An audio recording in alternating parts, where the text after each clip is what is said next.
welcome to ParaAmera. Today we are here with Kendall and Vera. Hey, how are what's you? up? Alrighty, so Kendall, you're a cameraman for the documentary here. So how did that feel to actually be a cameraman, be on set, and just watch everything there? Because we never get the cameraman's point of view. Yeah, so this documentary was it was a very special project. We had a small house that was confined space, and so we had a small crew, and the small crew was myself as a camera guy.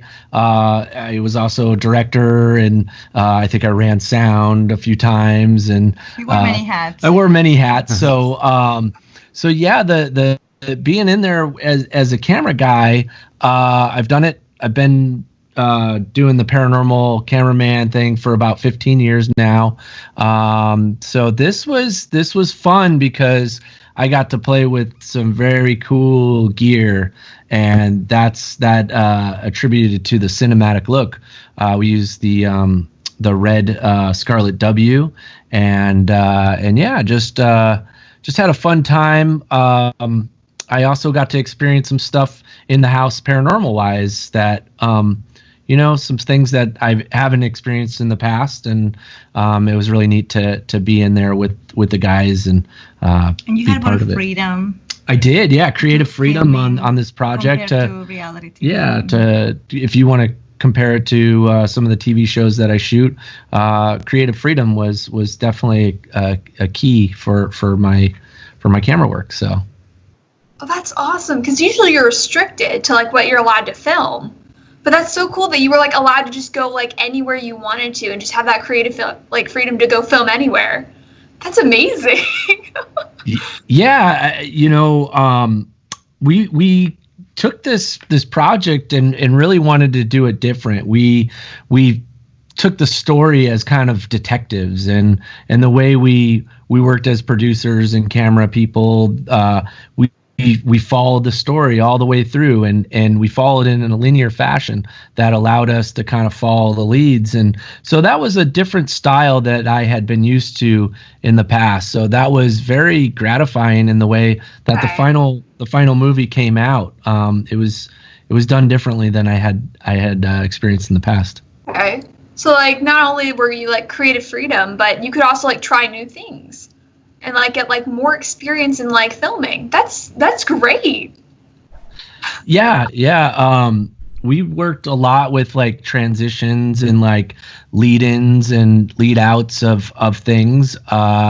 We got to do some of my camera work. I got to do some fun little suggestive play with some of my B-roll, and for example, there was one shot that I framed up the house, and the house is like a triangle, and then I framed it up with this boat hitch that was a triangle. I was trying to play on a triangle, kind of suggesting that the house has some kind of, in the paranormal, that there's an upward flow of energy in some of these strange structures. So that's where I was trying to force the viewer to kind of think, oh, this is a triangle.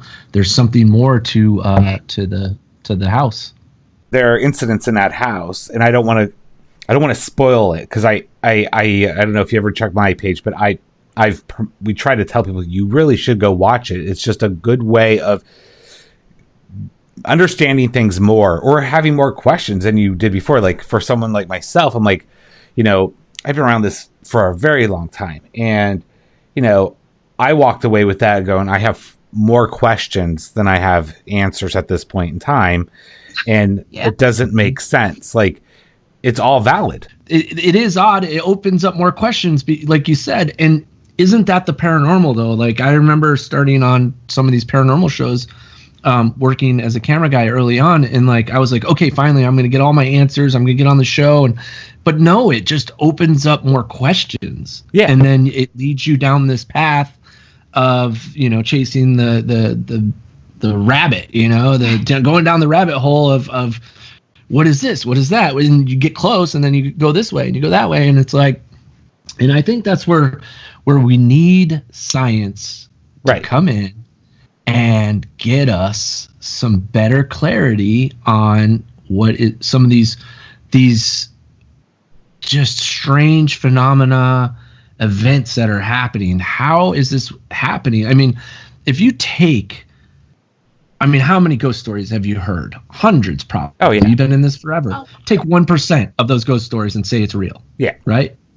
Like, okay, we should kind of start taking this a little more serious, right? Like, there's something more to this. And I mean, those stories aren't just, oh, yeah, I felt something on my shoulder. It's usually something like I saw a full body apparition, or, I was laying in my bed and, I woke up in the morning and there's pictures on my camera from the ceiling. Like, I've heard everything. Oh, yeah, that was really cool. There's all kinds of stuff that I've heard that, like, it's how can people make this stuff up, and how, why would they want to really?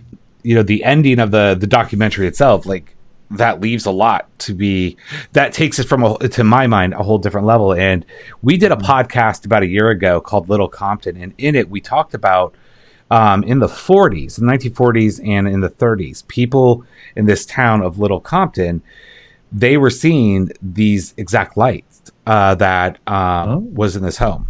And not only that, they were having these other strange sounds happening. And the U.S. government was involved trying to figure it out. There was a huge group and a lot of weird stuff going on in this town itself to this day. The one fascinating part about this town is that there's never been a story of a ghost. There's no ghost stories. There's just weird lights, weird sounds, weird objects, all kinds of stuff, but like not a haunted house. It's very interesting. When you say weird objects, do you mean like UFOs in the sky? That would be part of the things in the sky. There are things in the sky there too. We talked about that, but there's objects on the ground. According to there's some kind of rocks of formations and weird. I shouldn't say they're weird. They're odd. They're different. They're out of place. Huh. I'm going to research that. That's very interesting. But there was take a listen. Native American land there, wasn't there? What's that? Wasn't there Native American land? Yeah.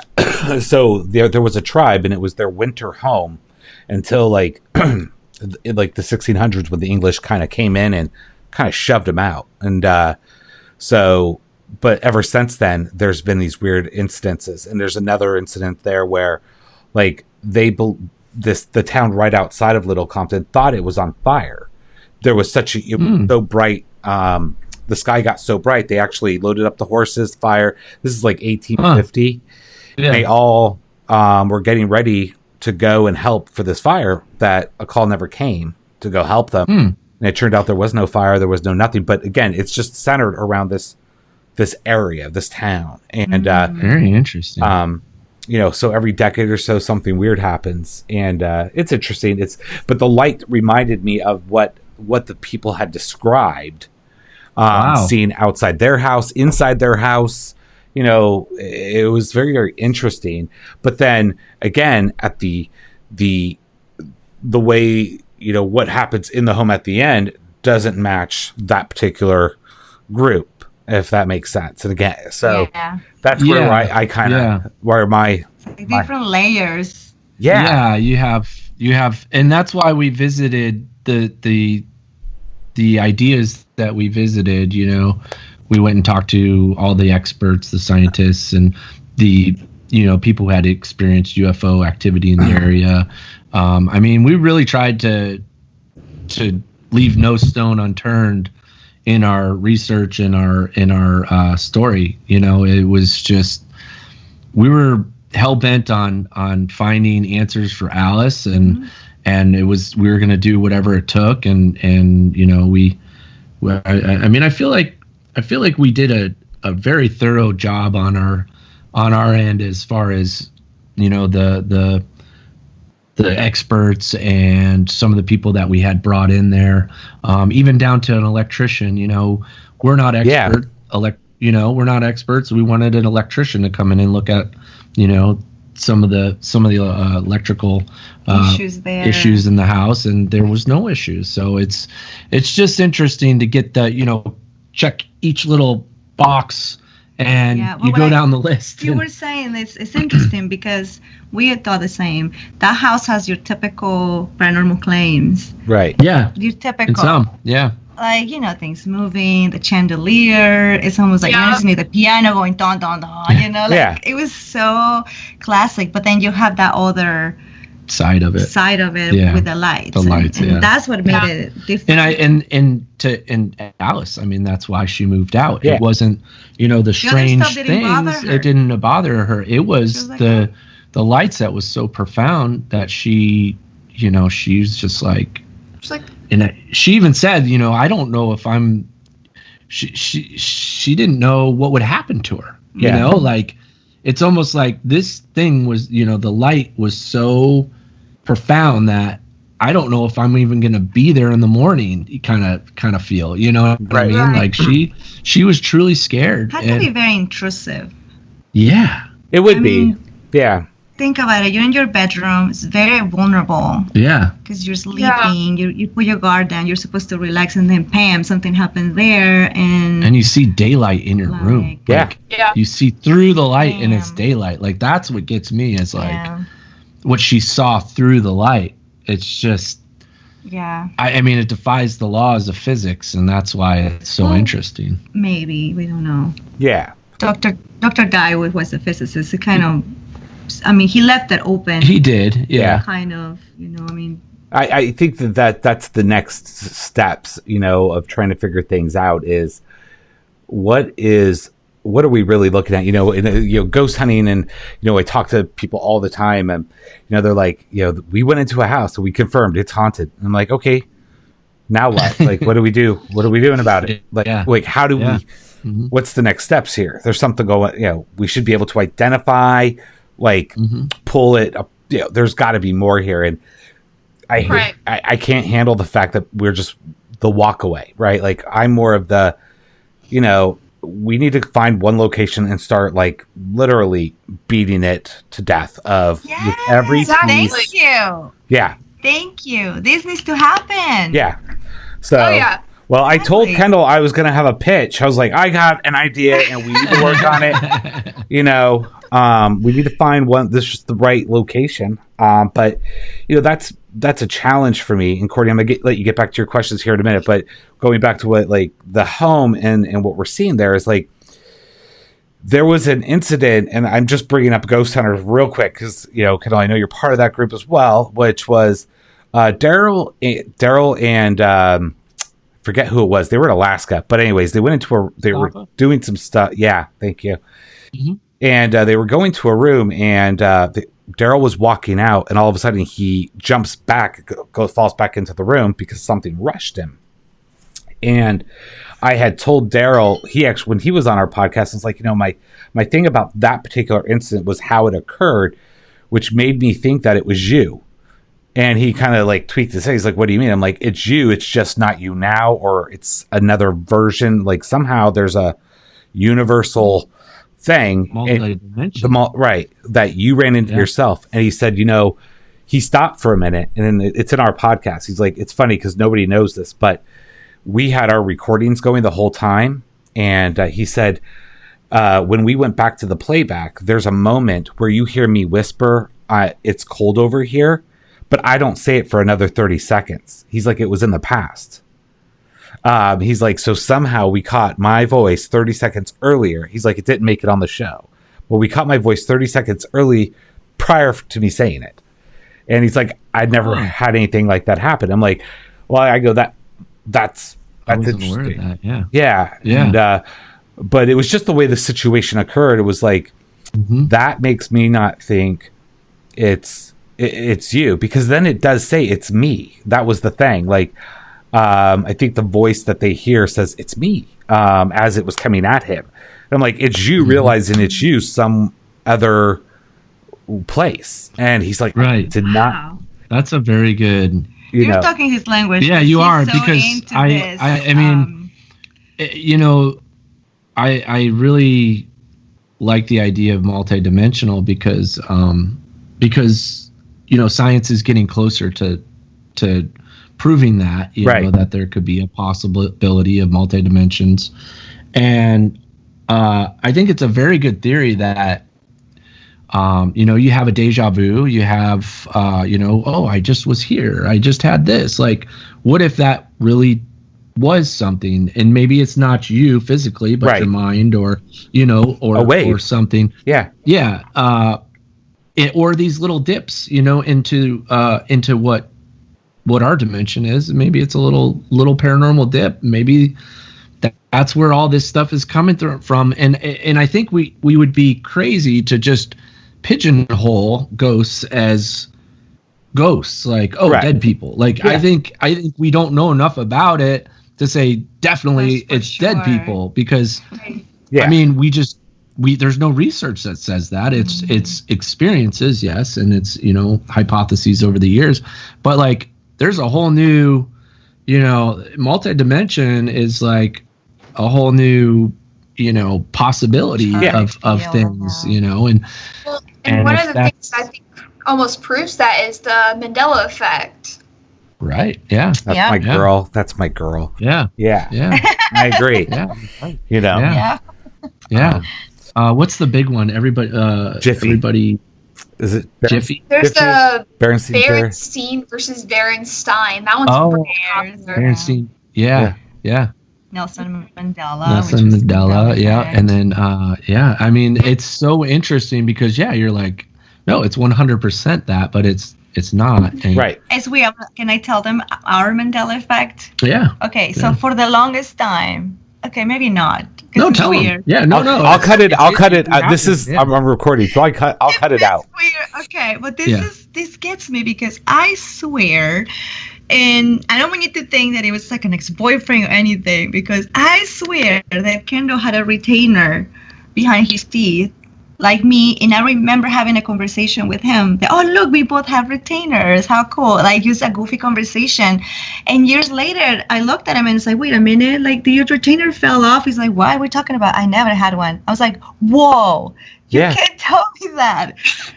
And that happened to us before even I heard about the Mandela effect, and it bothered me so long. I'm like, am I going crazy? Like, I could have swear that I had this conversation with you when we were dating. Yeah. No, I mean, she was 100% sure that I had a retainer. I'm like you would say, you're crazy. Like, no. I he was like, you're thinking of somebody else. Yeah. No, I promise I don't. Yeah. But it's interesting because, I mean, there's so many people experiencing this Mandela effect, and how do you explain it exactly? And it doesn't make sense of it. Yeah, it doesn't. Yeah. Especially when you can get it down to like a personal level, like you just did, right? Like I know, because I've had the same thing where I know I had a conversation with my wife. I thought something for almost 15 straight years, and then she's like, I don't know what you're talking about. I'm like, what do you mean you don't know what I'm talking about? This is one of the first conversations we ever had when we first met, and like it's been in my head like all this time. And she's like, this never happened. I'm like, it clearly, it absolutely 100% happened. Like, I know it happened. And but she's like, nah, I don't know where worlds you were in, but it's not this one. Interesting. It could be explainable. It could be all psychological. Yeah, it could be psychology could perfectly explain that. Yeah. Maybe we just the brain is very information in a different way, and that forms into our memory. You have thousands of people also like experiencing the same stuff. It's kind of hard to be like, oh, it's just me. Yeah. When you have millions, thousands of people out here experiencing this stuff. Because I was one of the kids who learned that Nelson Mandela died in jail. Like, I learned that in school, only to find out that he was still alive for a long time after. I was like, hold on, I thought he was dead. Yeah. It is interesting, especially talk to the kids from the 2000s where they're like, yeah, no, he died. I'm like, no, he's alive. Like no. Like, for some I was one of the people. My dad, too, because I was like, oh, Nelson Mandela died in jail, because I was doing a research project on him.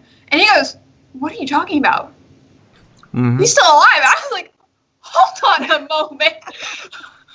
And then, like, I also learned Berenstein, but it's Berenstain. And I was like, No, it's Bernstein or whatever. I don't know that one. Bernstein Bears. It's something It's similar weird. to that. Yeah. Barnstein Bears or Bernstein Bears? I'm going to cut that part out. Bernstein Bears. So, Yeah, I don't remember. I know that's one of those. I know. Yeah, it's the Berenstain Bears now. Yeah. And it used to be called Berenstein. Yeah. But going back to looking at the parallel verses, there was one other incident, and again, I've watched ghost shows forever. I think they're great, everything like that. But every now and again, it makes me like one episode of like, that's actually. But it's funny because there's only 2 episodes that I would genuinely say we should really go back to these places. One was look at that again was the one in Alaska. It was also on Ghost Hunters, which was that weird base they were at. It wasn't a military base, but it was an older base out in Arizona or something. New Mexico. Fort Stanton. Yeah. Yep. I agree. Yeah. 2 really great locations. Yeah. And particularly because they did catch that shadow, which I believe it was Brian, where that it pops out, pops back in, because Brian actually does the exact same thing 3 times. Right. But I'm like, we just happen to catch him doing it in somehow or another, it got clipped. That's really interesting. You're the first one that this is interesting. It's almost like a mimic of yourself, which we have caught evidence of on EVPs of mimicking voice. And then doppelgangers, that's a theory about doppelgangers, and so maybe a doppelganger is related to a time slip where you're seeing yourself, or it's a mirror of some sort, or some kind of interest. Glitch.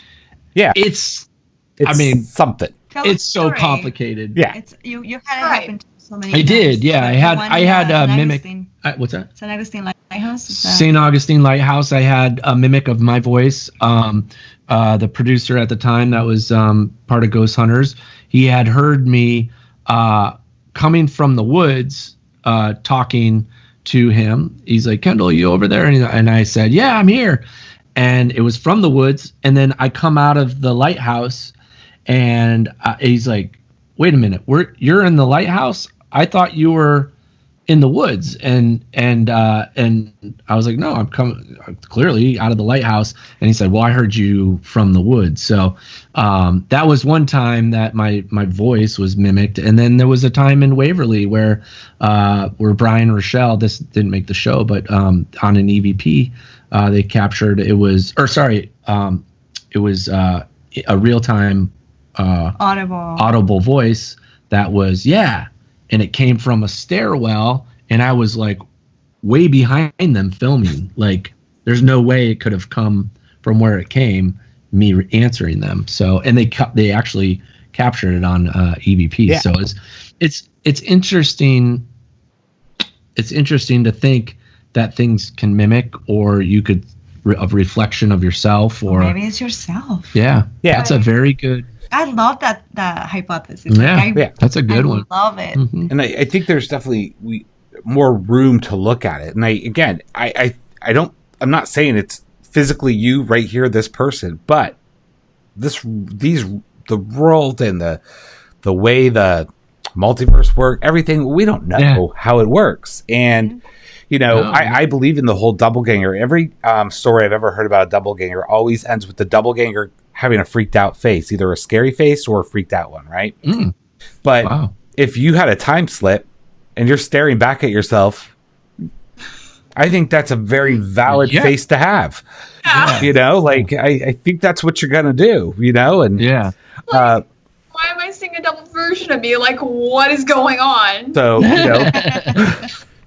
I agree. I mean, that's what's fun about the paranormal is there's all this interesting phenomena happening, and we're just scratching the surface of wrapping our brains around it. I mean, maybe that other dimension has it all figured out, where the Sasquatch live. Like maybe they know how to come here and hang out, It's up for a closer look. That's for sure. I mean, people are seeing things, they're seeing lights in the sky. They're capturing things. You know, it's difficult to ignore.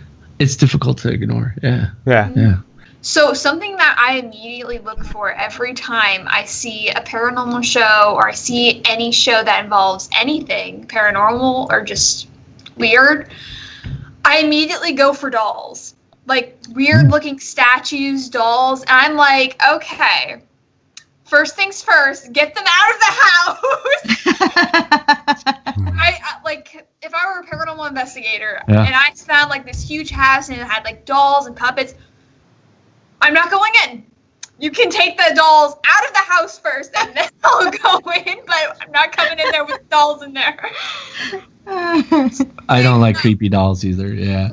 Yeah. Like I've seen Annabelle. I've heard about Annabelle. I've heard about a ton of cursed dolls, a ton of cursed items. I'm like, are we sure this isn't the cause of like paranormal? Okay, yeah. No, I agree. I mean, and the more real it looks to a human, the worse it is. I mean, the eyes are like, you know, one's like over here and one's there, and half the face is like burnt off, and you're like, why is this in this house? Like, I don't get it. Why is like, it here? Yeah. But I mean, it definitely your house is haunted. Why? Yeah, exactly. But I mean, it is creepy and like it's fun to photograph. I mean, it really does creep people out. And myself, I don't like the creepy dolls. Haunted jail cells. And the immediate thing, I look to the corner of the room and there's this little doll sitting there. I'm like, burn the whole thing. Just tear it down. I'm like that with bats too. I don't like bats. They always fly at me. He screams so loud. It's so crazy. And it got worse because of her. She's a nurse, and we lived in Austin. And then she's like, one day she sits me down and is like, "Well, you got to be careful about bats." And I'm like, "Yeah, I know. They always fly at me." And she's like, "No, it's." And then she went through the process of what happens when you get rabies, and I was like, oh my gosh. And then and in Austin was common because there's the bridge with the bats. Oh go, all the tourists, and then sometimes they now it's like, oh, I see a bat and I just but and it's funny because the IR cameras, the lights, the IR lights actually I think piss them off or attract them because they always swoop down right at the light, and the light's always in my face, so I feel bats like right here a lot, like boom, boom, boom, and you're like, it too because you feel the wind, and you're there's a bat, there's a bat here. Yeah. I mean, you'll know it if you're with me. You will know, the whole town will know that there's a bat because I mean I scream. I mean it's just I can't even control it. It's crazy. I mean, it's just nuts, and you'll have a lot of people laughing about that because they've been with me when I've seen bats. But yeah. I mean, and even ghost hunters have fears of animals and creatures and all that. I don't think a lot of people understand. There are people going these people are so brave, and then you see one walk into a cobweb and start freaking out, and you're like, oh, never mind, these people are just like us. Which I think just adds to that personal oh, these people aren't as weird as we thought. They're just like us. Yeah. Oh, I mean, you never get used to going down in a tunnel, hundreds of feet down, and then you start hearing noises, and you can't help to think that there's somebody in there with you. Yeah. That's my worst fear is that I'm going to get jumped by somebody that lives down there, or somebody got in the location. I mean, I like the ghost stuff. It's fun. It's the being in a location that's not locked down. And I've had some experiences that were scary. Buffalo Terminal, I was with the security guard there, and we went into a spot that wasn't locked down, and there was somebody living way back in one of the rooms, and they had put a booby trap up with a tripwire with all this glass that would fall on you. And literally the security guard was like an ex-Navy SEAL or something. We're walking, and he stops me and is like, don't move. And he goes like this, points down. I look, and there's a wire, and I was like, and we backed out slowly and got out of there. And it, the terminal's in a, kind of a more bad neighborhood. So there was probably somebody's home that they had wired up so they don't get their things stolen or something. You know, there's so many things to worry about in a location besides the ghosts or besides what's in there that you know, people, you watch these shows, you're not really thinking about that, you know, falling through floors, through a floor. I mean, I've seen camera guys be up in attics and split, you know, their feet go through the ceiling and they're just dangling there, you know, and they miss the nail by inches into their arteries, you know. I've seen guys fall. I mean, Jay Hawes saved my life one time. I was backpedaling in a old battleship, and I was back, you know, we follow him. I'm in front of him. I'm walking backwards, and I back up into what I thought was like a doorway.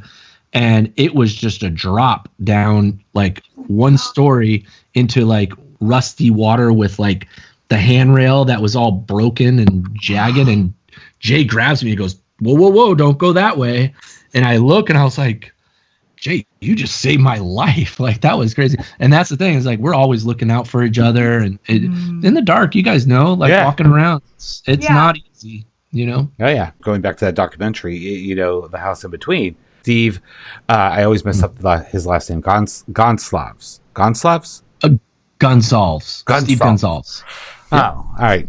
Sorry, but yeah, I know he was involved, and like he could not. He was just as baffled, like, by a lot of the incidents there. You know. Yeah, I mean, it was really the moment that you're talking about at the end. You know, is really awesome to see. Yeah.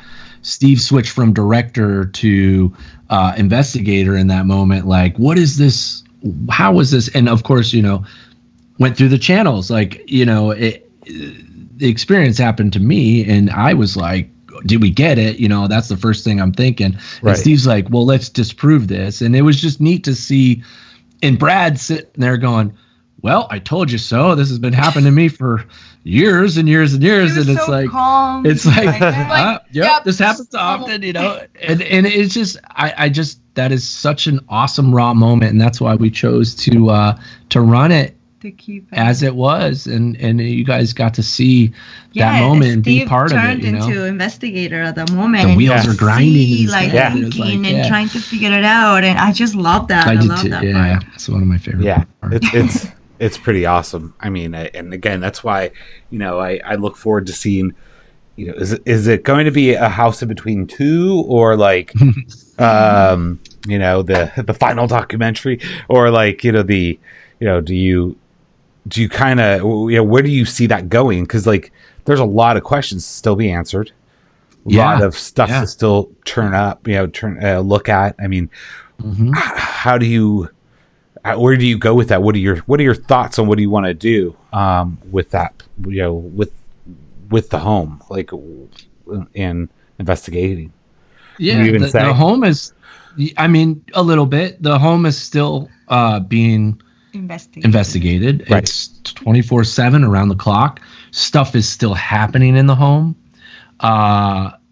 And as far as a part 2 or some kind of you know, some more information on it, we'll have to kind of stay tuned for anything there in the future. But yeah, we would love to explore more. We would love to dive into the history, bring more scientists. Hopefully this one made that scientific world a little more comfortable, you know, to see that it's safe to talk to these people. We're not gonna mess your words up and make you sound like you're back in the paranormal field. You know, I think that's what a lot of people were worried about, that they were gonna say, you know, something that we were gonna like turn it on them. You know, we wanted somebody to say, no, you all have been wrong all these years. This is exactly what this. Yeah, we had a geologist that was awesome. She was like super skeptic, and that, you know, it was like, okay, she almost did it. She almost did it, but yeah, she cancel last minute. Like, nah, I'm not gonna do this. Right. But I mean, we try.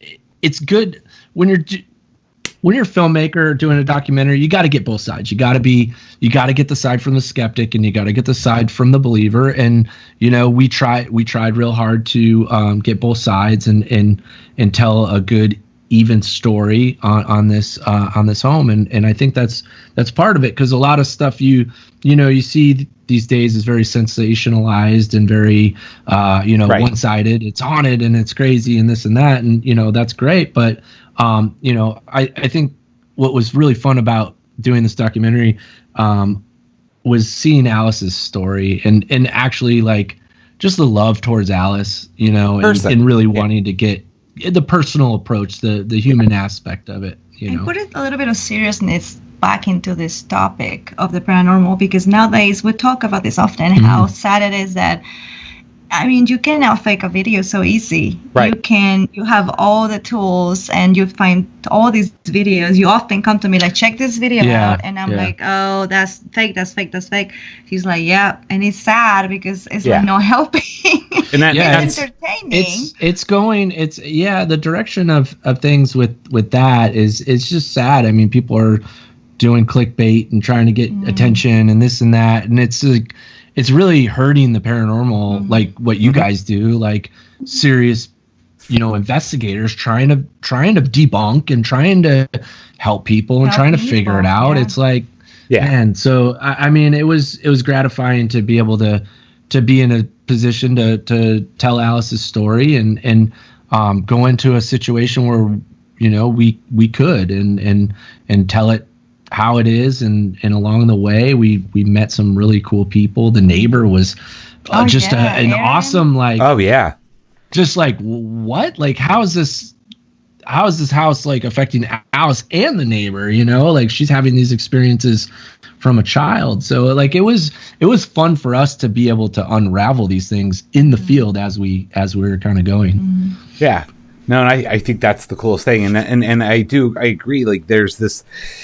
there's this push in the industry or what it is, the field of, people wanting to get that excitement and getting into that, the stuff that's probably not as accurate and et cetera. And that's why, like, what we were talking about earlier is finding that one location that we know, hey, everybody's been here. We know it's solid.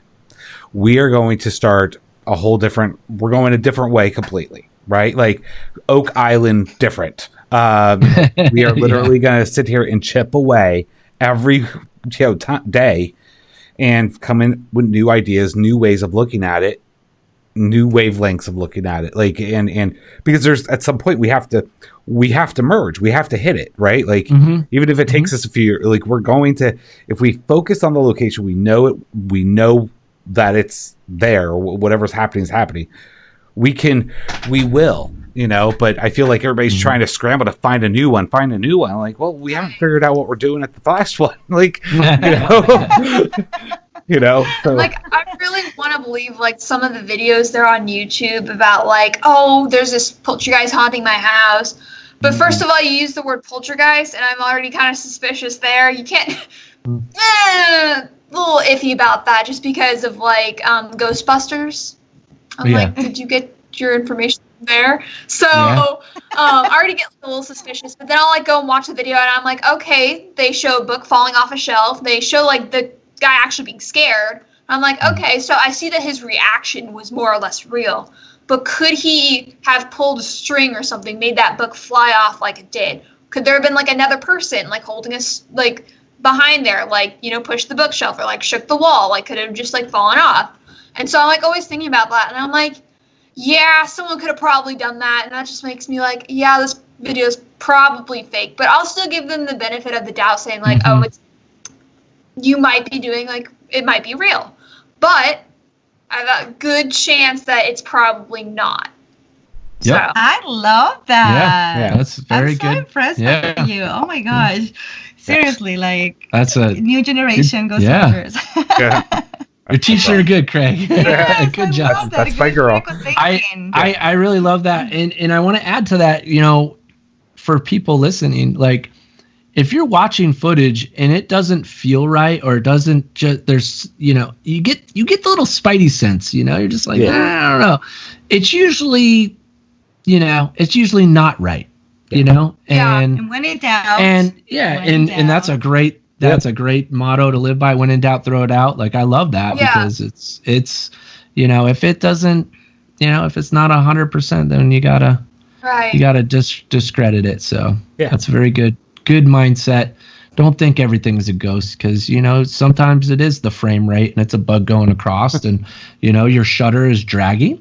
It's a technical thing, and it's creating a streak, and or an orb is dust light is hitting the dust, and it's just doing a weird pattern. And the one with shadows that you told me. Oh, shadows, IR shadows. You don't see IR light, and you hit a weird thing. IR light bounces everywhere. Right. And you do see it a little bit, and you see it on your camera more than anything, and you're like, whoa, what was that? So you got to really stop what you do real quick and backtrack when you exactly see it and try to make the same movement so you can see if it was, Right. So, like, if you are looking for it and then, like, it turns out not to be, like, oh, well, like, at least you had that experience where you thought for a split second that there was someone there. And even if you're saying that. Yes, thank you for saying that, Courtney, because we actually have encountered situations where Kendall gets videos all the time, photos all the time, like all the time.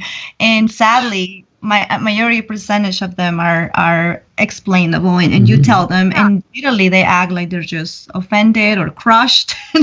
I feel bad sometimes, but I'm not gonna play into it.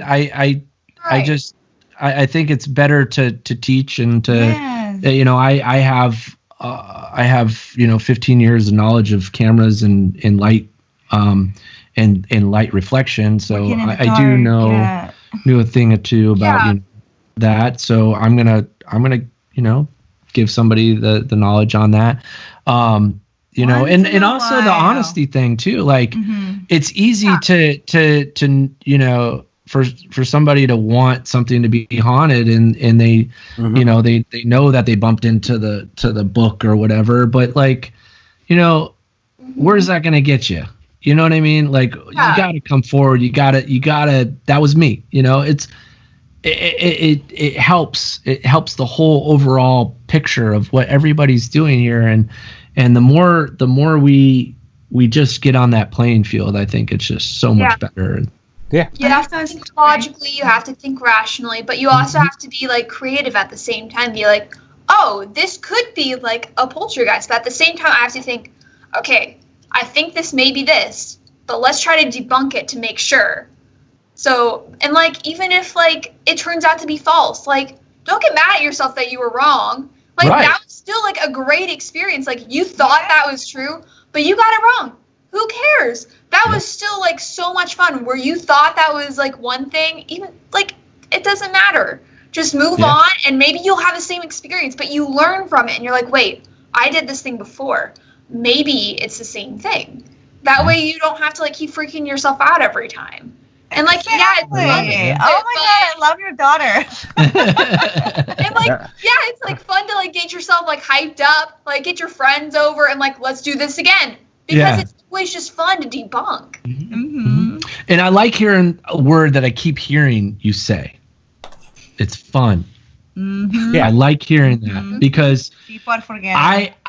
I mean, I find myself doing. I get tons of gear going, and I'm like I'm so worried about all the tech stuff and this and that, and like you get caught up in like the process of it where you forget to take yourself out of it and enjoy yourself. And like it's all about the experience and having fun. To me, anyway, I have to remind myself quite often. Like I mean, there's a lot going on right now. I need to really enjoy this moment because I might not ever have it again. Yeah. And in some of the places that you go and you explore, you might not have another crack at going in there. So it's very important to have fun. And I like when I hear people say that because ghost hunting's fun. It's fun. It's a fun thing to be around and experience and see people get excited. And for me, it's fun to film it. I love it. It's my favorite thing to film. So for our last question, I'll make it simple. So out of all the places you guys have visited, which one do you guys think was the best place? Like 10 out of 10 would visit again. Okay, so Waverly was great. I met you, and I had an experience there. And Translake County, I heard my name being called 3 times. Nobody heard it, but it got recorded in 3 different devices, so that was big validation. But my favorite, I think it's gonna have to be Georgetown Hospital in Georgetown, Texas, because I got to investigate with a good friend of ours, which is Ralph Calzada, who invited us to go there, and also your mom and dad came along. After I left Ghost Hunters Academy, they were so curious, and they've never been on a ghost hunt, and they said, "Can you take us, please?" I was working. Like, I couldn't go with my own parents. And it was the most. I had a blast. Like, talk about fun and talk about experience. They had everything, didn't they? And I mean, we used devices, and I was kind of teaching them, and they were so good, so brave. We went all the way until like 3 or 4 o'clock in the morning. And at the end, your mom just was like, "Okay, I had enough. I got my evidence. I believe, let's go." Because she started getting intense. That's awesome. And that was it. And I mean, it was great. I had a really good time. That is awesome. Like your so mom. bummed. I'm so bummed I missed that. I mean, oh my gosh. I need a person who really knows her boundaries. Oh yeah. Where she's like, "Hey, I know this is real now. All right, I'm good. I'm good to go." I need no more validation. Yeah. Hopefully they go with us again. Yeah. Cool. Oh yeah, we're gonna. You were working. Yeah. You were working at the time, but I had such a good time, and I can see where he gets his bravery from, because they were fearless. Oh. And I still get scared. Awesome. I mean, my heart still goes going. Like, I'm like, ugh. But they were so brave. I grew up them always talking about ghost stories and paranormal things. My uncle's house, had a ghost that would do things in it, so we were always talking about that. And it's What's just your really favorite? cool. My favorite place, well, I've been to a lot, and it kind of changes. Like it's kind of weird. Like whatever. Like I always say Alcatraz because it's like super hard to get into Alcatraz, and I got to go in this tunnel underneath Alcatraz that nobody had been in for like, I don't know, many years, and that was really neat. Waverly Hills is always close to my heart. Met Vera there, and just I was there, our boots on the ground for the first ghost team in there. So Ghost Hunters, the first time we ever went to Waverly, so that was cool. The St. Augustine Lighthouse, the very first time I actually heard my name called out in the tunnel the lighthouse when I was filming the guys in there. And then I guess experience-wise would be the house in between, the Mississippi house, with my experience there. That was just so unique, and then just everything associated with the documentary and everything would be the Mississippi house. Yeah. I don't know if I didn't nail it for one, so I guess nostalgia is St. Augustine Lighthouse. Let's just say the nostalgia. I'm feeling nostalgic tonight, so St. Augustine Lighthouse. Yeah. That's awesome. And that's it for today. ParaAmera signing off.